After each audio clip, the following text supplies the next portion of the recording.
Shalom. Salam sejahtera di dalam kasih Tuhan kita Yesus Kristus. Bapak Ibu yang Tuhan Yesus kasihi,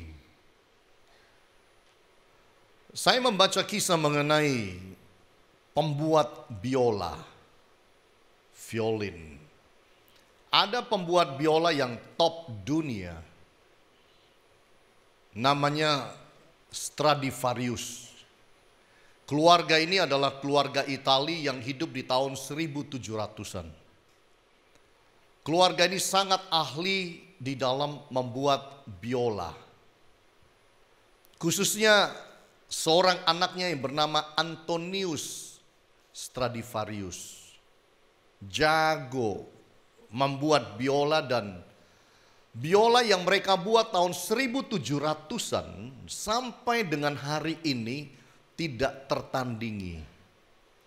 Orang bisa copy panjang biola itu kurang lebih mungkin 35 sampai 38 cm.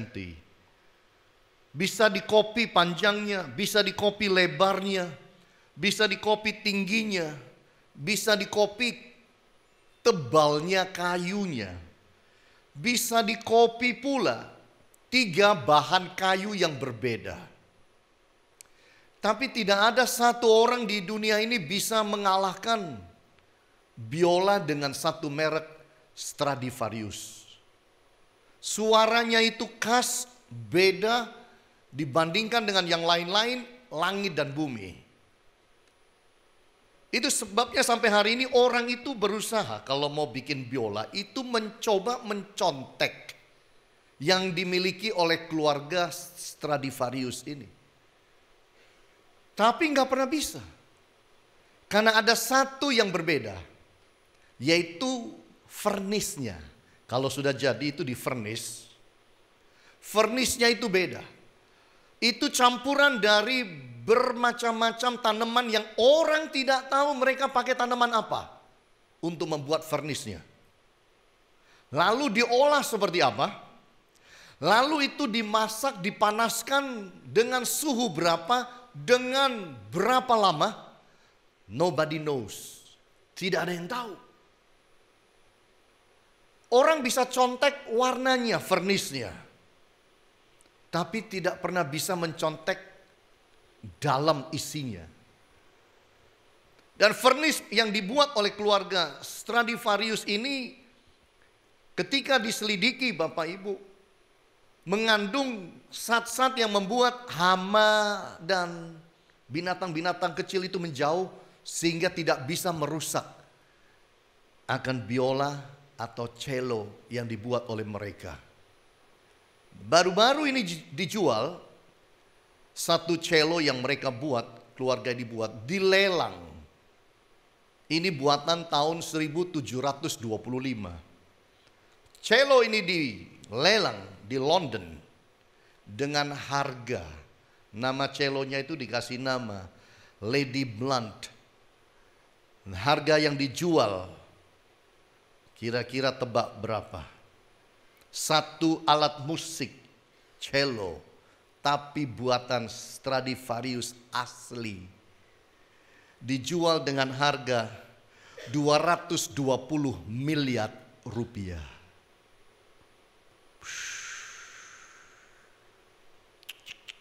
Dapat mobil berapa? Dibanding sama yang lain mungkin lebih bagus, lebih mengkilap karena masih baru. Ini udah 200 tahun lebih. Tapi kalau dimainkan tidak ada satu lawan suaranya. Memasuki tahun 2019, kita mungkin tidak bisa seperti keluarga Stradivarius. Kita mungkin tidak bisa seperti si Antonius yang mampu membuat biola dengan sangat bagus, dengan suara yang sampai 200 tahun lebih, 300 tahun, dan tidak berubah. Suaranya justru jadi tambah bagus, dicari orang di mana-mana. Kita mungkin tidak bisa jadi seperti dia hebatnya, namun yang hebat yang kita bisa jadi, jadilah. Amin. Yang saudara mampu jadi terbaik yang engkau bisa jadi, jadilah.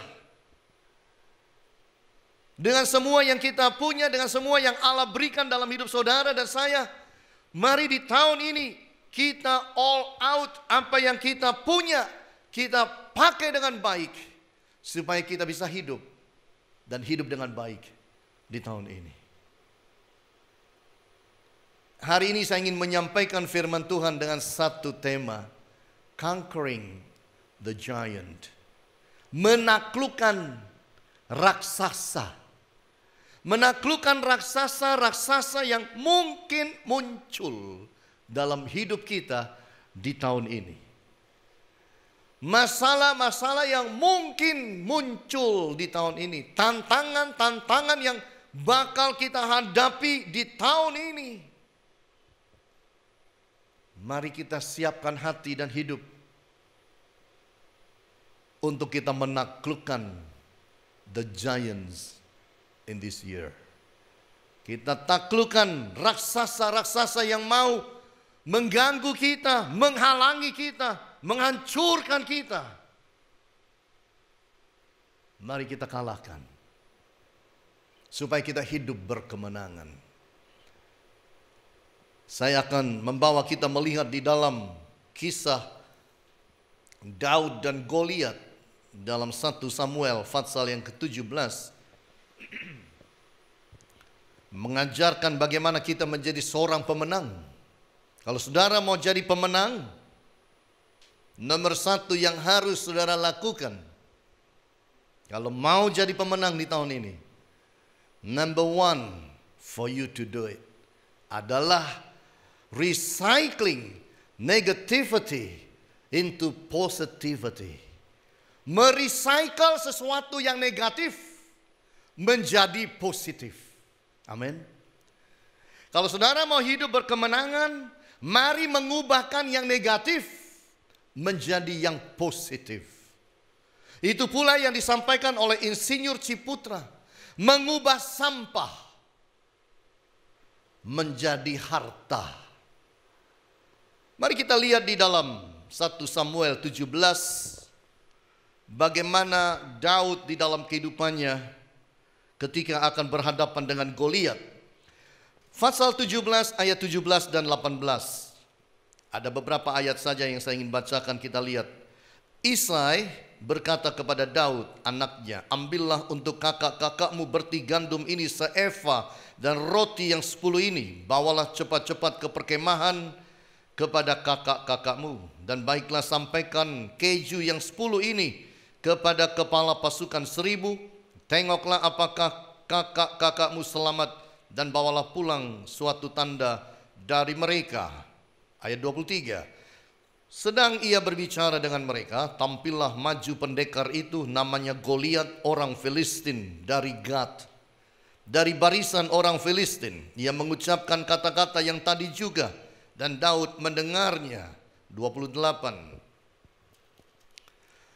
Ketika Eliab kakaknya tertua mendengar perkataan Daud kepada orang-orang itu, bangkitlah amarah Eliab kepada Daud sambil berkata, mengapa engkau datang?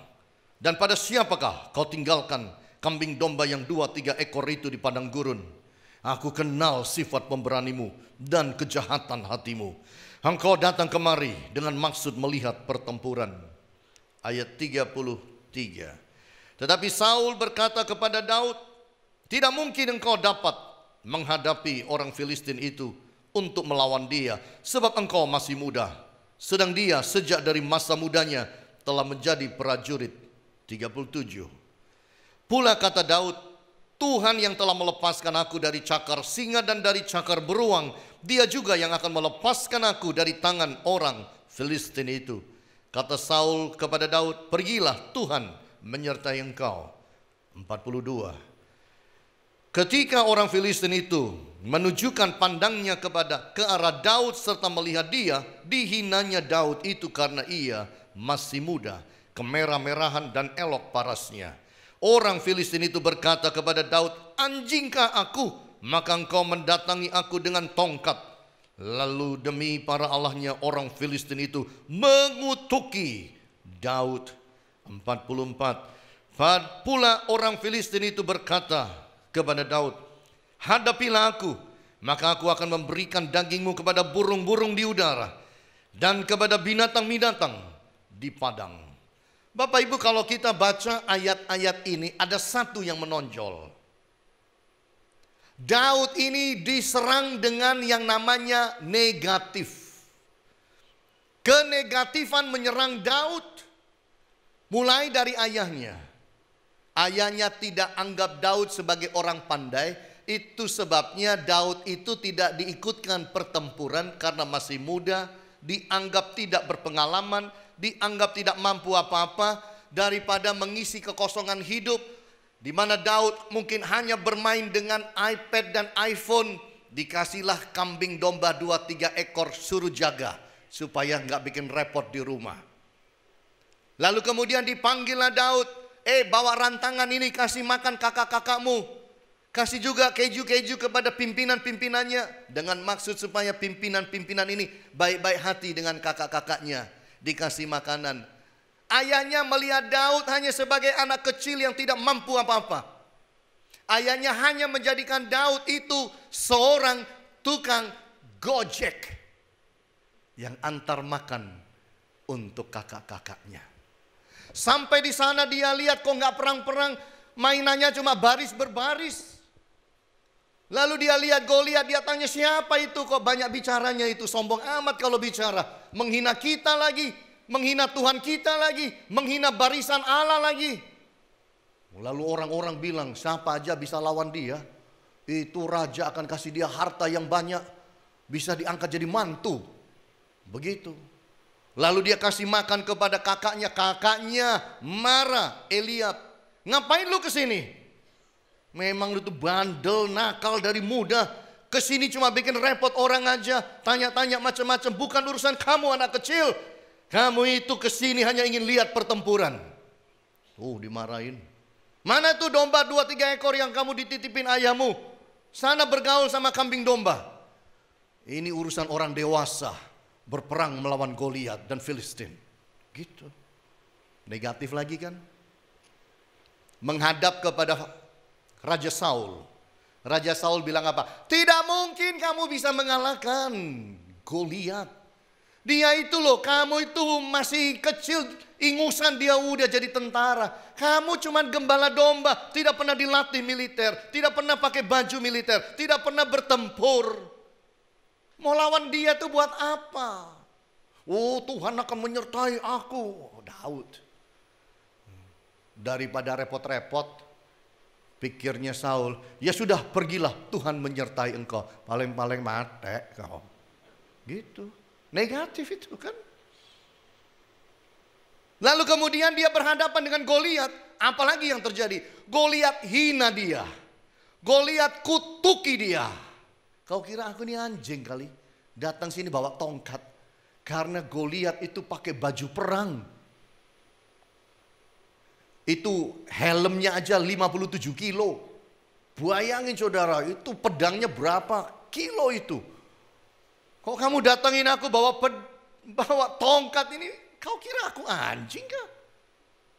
Dimarahin, dihina, diolok. Saudara lihat, Daud mengalami hidupnya itu negatif melulu. Orang bicara negatif melulu. Ini yang saya sebut the paradigm of negativity. Satu paradigma negatif yang selalu akan muncul dan ada di sekeliling saudara dan saya. Sekitar kita itu selalu ada orang negatif, orang positif. Pikir baik-baik, banyak yang negatif di sekeliling saudara atau banyak yang positif. Karena kita ini pasti di sekeliling kita ini manusia itu bermacam-macam. Anda punya satu ide yang nyerang banyak. Betul? Anda mungkin punya ide cemerlang yang serang banyak, yang mau hancurkan banyak, yang mau bikin Anda patah semangat ya banyak. Kalau Daud itu patah semangat, Daud itu mendengarkan semua itu, pulang dia udah dari tadi. Itu sebabnya Daud itu menciptakan di dalam dirinya Dia itu menciptakan antibody, creating antibody to negativity. Menciptakan satu antibody terhadap hal-hal yang negatif yang ada di sekeliling kita. Ada banyak orang harusnya itu bisa maju. Ada banyak orang harusnya bisa berhasil. Ada banyak orang harusnya bisa menikmati lebih dalam hidup. Tapi dia tidak mampu berurusan dengan yang negatif di sekitar hidupnya. Orang bilang, lu mah gak mampu lu. Lu mah gak bisa. Lu mah siapa? Mau kerja kayak begitu siapa? Ngaca. Gitu. Nah, kalau saudara dengar semua itu dan engkau tidak memiliki antibody dalam hidup untuk melawan, untuk mengusir, untuk menolak semua yang negatif dalam hidup ini, Anda akan jadi seperti yang orang ucapkan. Daud tidak mau jadi seperti yang bapaknya inginkan, kakaknya inginkan, gembala domba. No, Daud mau menjadi seorang warrior, seorang serdadu, tentara yang berhasil. Dia mau lawan Goliat karena Goliat itu menghina barisan Allah. Goliat itu menghina akan Allah yang disembah. Nggak terima dia. Hebatnya Daud itu orangnya positif. Tolong tanya, Anda ini positif apa negatif? Jangan-jangan baru masuk tahun hari pertama udah negatif hidup. Stop it. Berhenti. Jangan. Kita harus lakukan kill the cell of negativity. Bunuh itu sel-sel negatif yang menyerang saudara lewat pikiran, lewat telinga saudara, lewat mulut orang lain. Situasi yang negatif, tolak di dalam nama Yesus. Ya kalau orang bicara negatif mengenai saudara, ya nggak usah langsung secara verbal dibalas.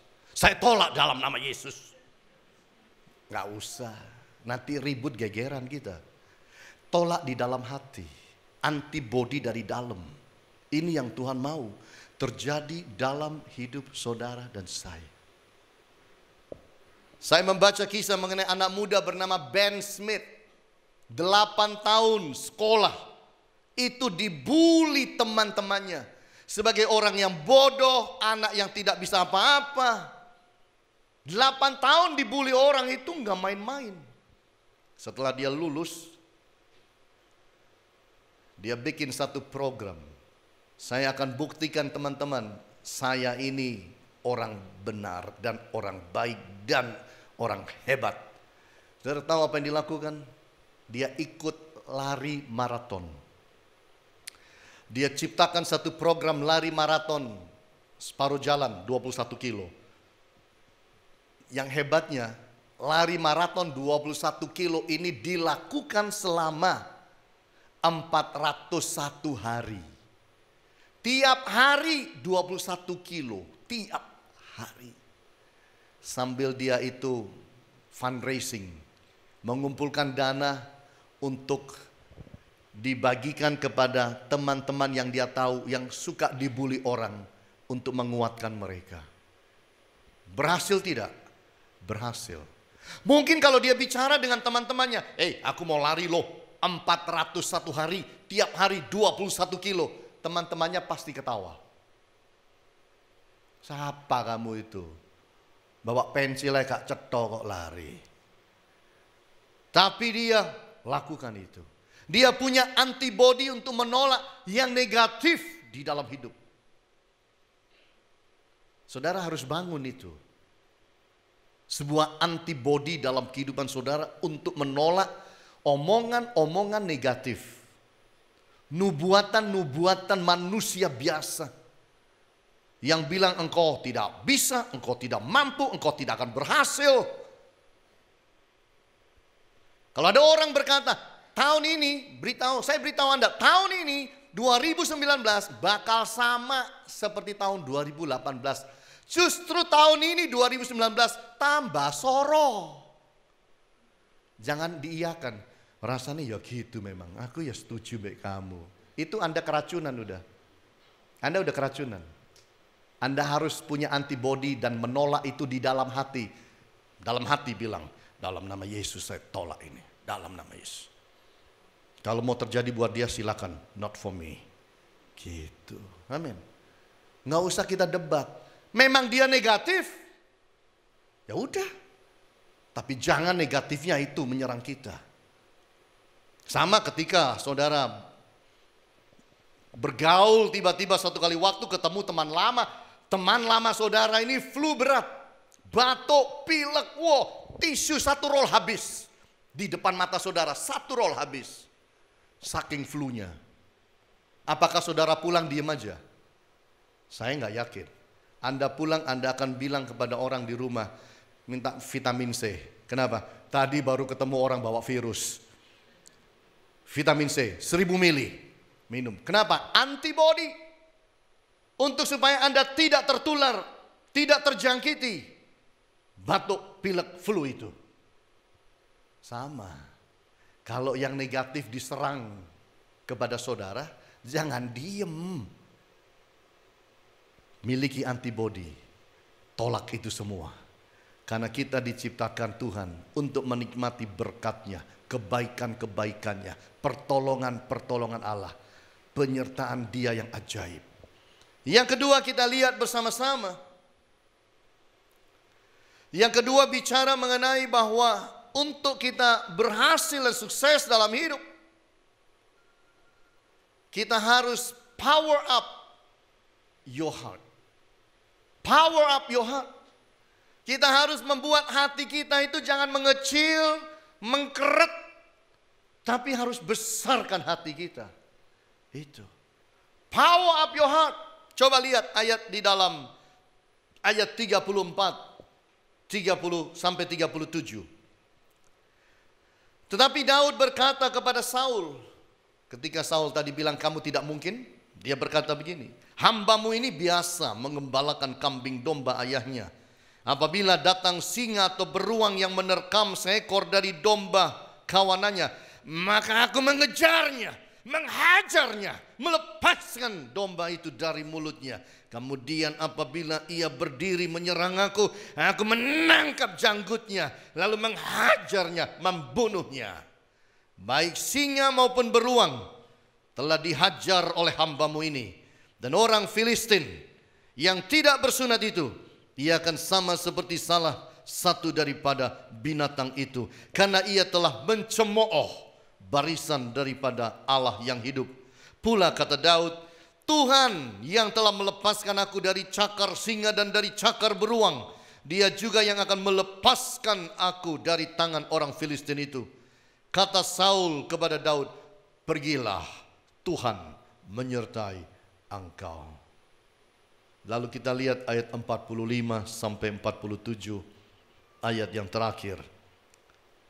Daud berkata kepada orang Filistin itu, engkau mendatangi aku dengan pedang dan tombak dan lembing, tetapi aku mendatangi engkau dengan nama Tuhan semesta alam, Allah segala barisan Israel yang kau tantang itu.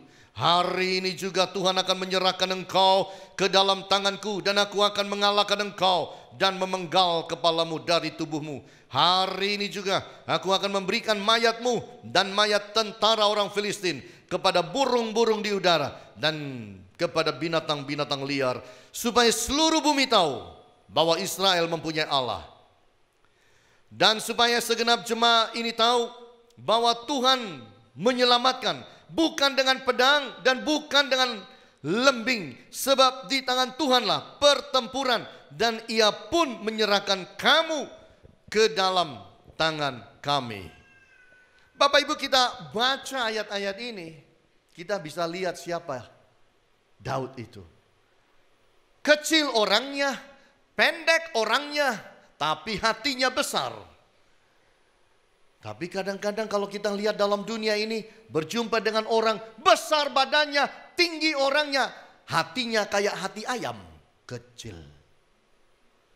Boleh tanya hati saudara besar apa kecil? Memasuki tahun 2019, pump up your heart. Pompa hati saudara jadi besar. Kita harus bawa hati kita itu jadi besar. Ini si Daud luar biasa. Raja bilang tidak mungkin. Dia ceritain pada raja pengalaman hidupnya. Goliat hina dia dan cemooh dia. Tidak mengkeret Bapak Ibu. Dia bicara, hari ini Tuhan akan kasih engkau kepalamu kepadaku. Tubuhmu akan aku berikan burung makan. Wow. Ini hatinya ini gak main-main. Betul Bapak Ibu. Ini luar biasa. Barusan saya dapat video singkat beberapa menit. Saya bagikan kepada beberapa teman saya. Kisah mengenai seekor bango jatuh masuk di dalam area kebun binatang, area macan. Saudara, begitu dia jatuh, itu macan 3-4 ekor datang mau makan dia. Saudara tahu, dia buka sayapnya, dia loncat, itu macan kaget, gak pernah alami yang kayak begini, ada yang loncat-loncat. Itu macan lari semua. Saya liatin, paling-paling terakhir kau mati. Enggak saudara, justru terakhir saya lihat lucu banget. Macan-macan lari sembunyi masuk kandangnya masing-masing. Menang nih bango. Bangonya kecil, hatinya gede. Saudara, kita boleh kecil, tapi hati kita harus besar. Bagaimana kita bisa punya hati yang besar itu? Kalau kita punya Allah yang besar ada dalam hati kita. Kalau kita menjadikan God as the dominant factor in our lives. Kalau Tuhan menjadi faktor paling dominan dalam hati kita, kita jadi besar. Seperti Daud, hatinya besar bukan karena motivasi manusia, bukan dari buku yang dia baca, bukan dari strategi yang dia miliki. Hatinya besar karena dia percaya pada Allah yang menyertai dia. Tahun ini besarkan hati saudara. Karena Tuhan berkata, aku menyertai engkau sampai kesudahan alam. Amin Bapak Ibu. Jadikan Tuhan paling dominan dalam hidup. Dan kita sudah mulai hari ini menjadikan Allah sebagai faktor paling dominan dalam hidup kita. Dengan kita datang ke gereja di hari pertama di tahun yang baru. Hari perdana cari Tuhan. Kita sudah buktikan kepada Allah bahwa kita mencari Dia. Dan Dia adalah yang dominan dalam hidup kita. Pasti hidup kita berkatnya luar biasa di tahun ini. Kalau amin aja susah, gimana datang berkatnya? Amin. Iya, harus berani bilang amin. Kita harus memiliki iman. Iman itu adalah otot sukses kita. Jadikan faith as muscle of success. Iman itu menjadi otot sukses kita. Tidak ada manusia berkenan pada Allah tanpa iman. Dan Alkitab berkata, orang yang mengalahkan dunia adalah orang yang memiliki iman. Do you have faith? Apakah saudara punya iman? Apakah saudara punya iman di tahun 2019 ini? Jangan pernah tinggal iman saudara di tahun 2018. Besarkan hati saudara, angkat iman Anda bertumbuh di tahun 2019. Dan saudara lihat, yang saudara doakan Tuhan akan kasih. Yang saudara puasakan Tuhan akan kasih. Mujizat yang kau minta daripada Allah akan turun atas hidupmu. Asal kita mempunyai iman dalam hati dan hidup. Dan bukan hanya itu. Kita harus menjadi orang yang mempertajam karunia, kekuatan di dalam diri kita. Apa artinya? Skillful hands as keys to victory.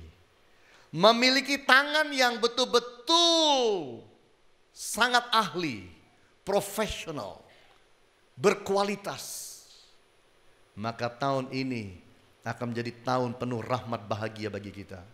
Pertajam profesionalisme, pertajam keahlian saudara. Stradivarius hidup tahun 1700-an. Tapi saudara lihat sampai tahun ini, Tahun 2000-an, 300 tahun sudah lewat. Sampai dengan tahun ini, tidak ada manusia bisa bikin alat musik seperti keluarga ini buat. Very skillful. Apa talenta saudara? Apa kekuatan saudara? Pertajam itu. Jadikan terbaik. Anda akan hidup dengan itu. Apa yang dimiliki Daud? Daud punya keahlian yang tidak dimiliki orang lain. Ahli bermain sling. Ahli bermain ali-ali. Dia datangi Goliat itu, pilih batu kecil-kecil, kerikil kecil-kecil. 5 butir, kantongin. Dia datang santai aja. Dia lihat Goliat tingginya 3 meter. Tidak takut.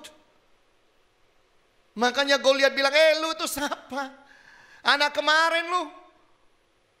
Aku bawa senjata lengkap, kamu datang bawa tongkat dan apa itu di tanganmu? Kau kira aku ini siapa? Kau pikir aku ini anjing? Belum tahu dia. Begitu mulai perang, dia ambil itu batu, dia sling.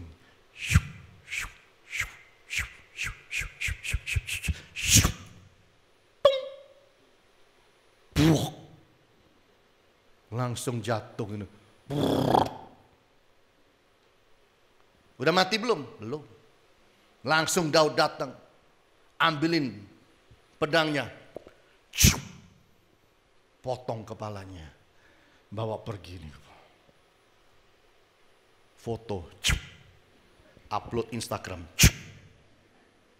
Seluruh dunia tahu Allah menyertai Daud. Amin. Daud tidak pandai main pedang. Daud tidak pandai main lembing.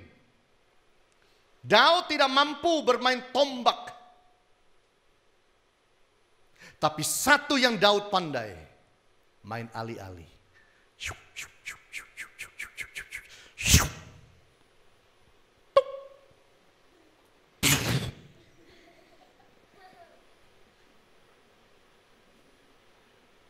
Apa yang Anda pandai? Jangan sekedar pandai. Buat jadi ahli.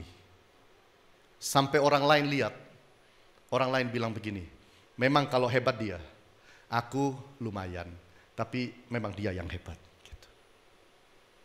Amin Bapak Ibu.